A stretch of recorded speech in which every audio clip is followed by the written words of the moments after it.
আমি গোলাম হিসাবে কথা বলতেছি, বক্তা হিসাবে বা আলেম হিসাবে নই। আমি গোলাম হিসাবে, হায়দারি দরবারের একটি নগণ্য গোলাম হিসাবে আমি কথা বলতেছি। তো আপনারা আমার সাথে কথা বলবেন, এখানে আমি কোনো বক্তা না। আপনি আমার ভাই, আমি আপনার ভাই। ভাই ভাই একটা কথা বলতেছি, ছোট্ট একটা ক্লাসের মতন শিক্ষা, ঠিক কিনা? তো আব্দুল কাদের জিলানীর পীর ছিল কিনা?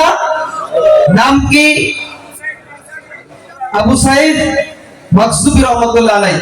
এখন যদি সমস্ত ওলিদের কাঁধে বড় পীর আব্দুল কাদের জিলানীর কদম চলে যায়, তো তার পীরের কাঁধেও তো কদম চলে যায়, ঠিক কিনা বলে?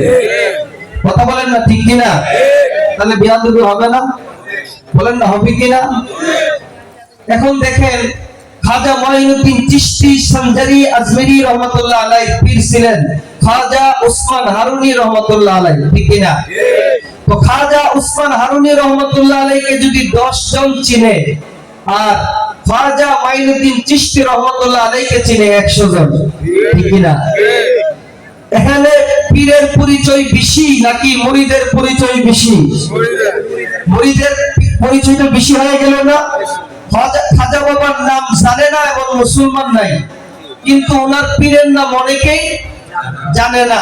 যদিও না জানে, তারপরেও কি খাজা বাবা বলবে যে আমার পীরের কাঁধে আমার কদম? কথা বলেন না, বলবে? বলবে না। কেন বলবে না? কারণ হইল, আপনি যদি প্রাইমারি স্কুল থেকে পড়াশোনা করার পরে আপনি যদি লেখাপড়া শেষ করে, বাংলাদেশের লেখাপড়া শেষ করে বিদেশ থেকে ডিগ্রি আনেন, হঠাৎ করে আপনি সব পড়াশোনা শেষ করে পিএইচডি ডিগ্রি অর্জন করে দেশে আসার পরে ওই আপনার প্রাইমারি স্কুলের সাধারণ শিক্ষকের সাথে দেখা হয়েছে, যে আপনাকে 1 2 পড়িয়েছেন, যে আপনাকে 1 2 পড়িয়েছেন, যে আপনাকে ক খ পড়িয়েছেন, যে আপনাকে শুরু সরায়া পড়িয়েছেন, যে আপনাকে ABCD পড়িয়েছেন, ওই শিক্ষকের কি বলবেন, এই তুমি আমারে সালাম করো কারণ আমি বিশাল বড় পড়াশোনা করছি? বলা যাবে না। কেন বলা যাবে না? কারণ শিক্ষক কোনদিন ছাত্রের ছোট হয় না। কথা কোন ঠিক কিনা? ছাত্রের কাছে শিক্ষকের মর্যাদা সবসময় মাথায়, ঠিক কিনা?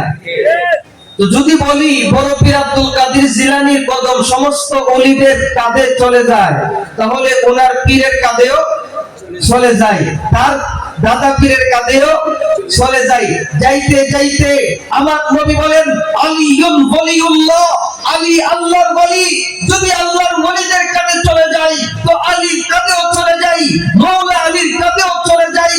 তাহলে একটা বিয়াদবি, অনেকে না জেনে না বুঝে এগুলি প্রচার করতেছে, বলেন ঠিক কিনা? যুদ্ধের ময়দানে যেহেতু আছি, হযরত বাবা হায়দারি কেবলা কাবার দয়াই, আমার পীর ও মুর্শিদের দয়াই, আল-হাসা সুফি সৈয়দ আবু দাউদ মুস্তাফি হায়দার শাহ সাহেব বাবাজান কেবলা কাবার দয়াই, হযরত কেবলা বাবাজান কেবলা দয়াই, এই যুদ্ধের ময়দানে আজও পর্যন্ত কেউ হারাইতে পারে নাই, ইনশাআল্লাহ।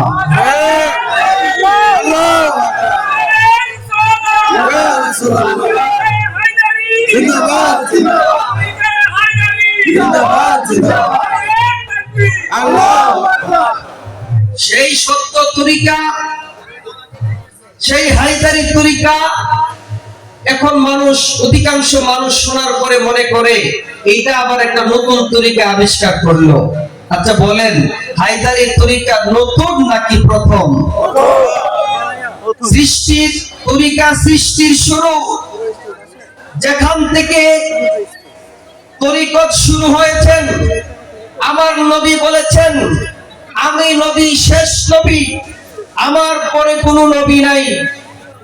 এখন নবীর পরে যার কাছে এই দায়িত্ব কিয়ামত পর্যন্ত দিয়ে গেলেন, তিনি হলেন মাওলা আলী, যিনি আল বিলায়াতু জিল্লুন নবুওয়া, বেলায়াত হইল নবুয়তের ছায়া মুবারক। সুবহানাল্লাহ বলেন। আমার নবী বলেন, আনা মাদিনাতুল ইলমি ওয়া আলী তিনি নবী হইলেন